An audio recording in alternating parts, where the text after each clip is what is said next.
Bonjour à tous et bienvenue aux vidéos sur le rapport d'octobre de l'USDA sur l'offre et la demande dans le secteur des grains. Le rapport d'aujourd'hui a été plutôt haussier pour le soya et baissier pour le maïs et le blé.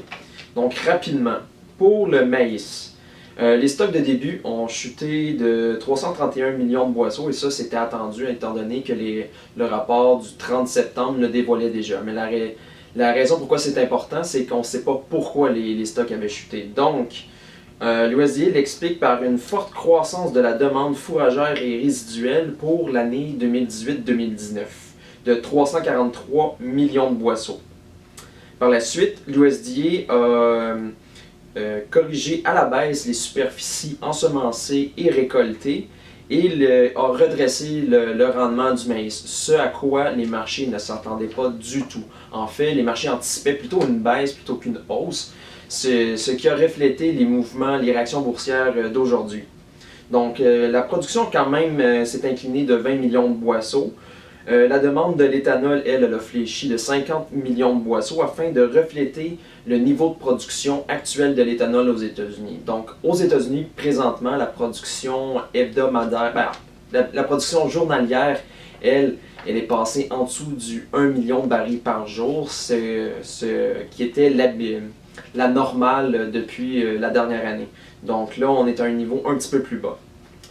Pour ce qui est des exportations, l'USDA a corrigé à la baisse son estimation des exportations pour 2019-2020 de 150 millions de boisseaux en raison du rythme lent des ventes actuelles.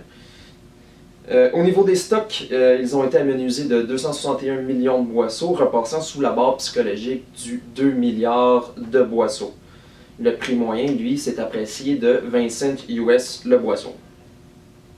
Pour ce qui est à l'international pour le maïs, essentiellement, les stocks finaux ont diminué en raison de la situation aux États-Unis. On parle également d'une certaine révision au niveau historique, au niveau de la demande fourragère et des exportations au Brésil, mais si ce n'est que ça, c'est vraiment ce qui s'est fait aux États-Unis qui influence la diminution des stocks mondiaux.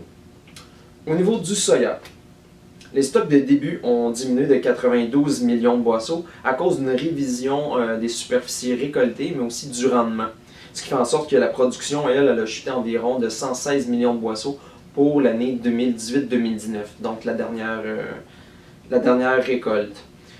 L'USDA a également corrigé les superficies ensemencées et récoltées pour 2019-2020, ainsi qu'elle a révisé le rendement du soya de 1 boisseau à l'acre, ce qui fait en sorte que la production, elle a chuté de 83 millions de boisseaux. Pour ce qui est de la demande, il n'y a pas vraiment de correctif, et les stocks, eux, se sont inclinés de 180 millions de boisseaux pour se situer à 460 millions de boisseaux, soit le niveau de 2017-2018, donc la période avant la guerre commerciale, ce qui est une très bonne nouvelle. Donc, on passe des stocks qui étaient historiques aux alentours de 1 milliard de boisseaux, et on a diminué au cours des révisions de l'USDA, et on passe maintenant à 460 millions de boisseaux, ce qui est une excellente nouvelle.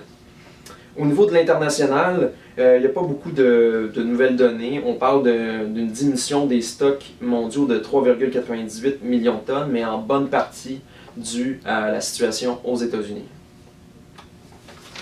Pour ce qui est du blé, il n'y a pas beaucoup de changements au niveau de la situation aux États-Unis. On parle d'une diminution de la production de 18 millions de boisseaux.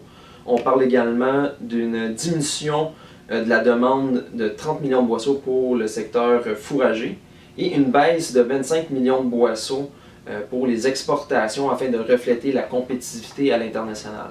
Par contre, présentement, on note plutôt un rythme rapide des ventes à l'exportation aux États-Unis. Donc, ça contredit un peu les estimations de l'USDA. Au niveau des stocks, on note un renforcement de 29 millions de boisseaux et le prix moyen, lui, s'est déprécié de 10 cents US le boisseau pour se situer à 4,70.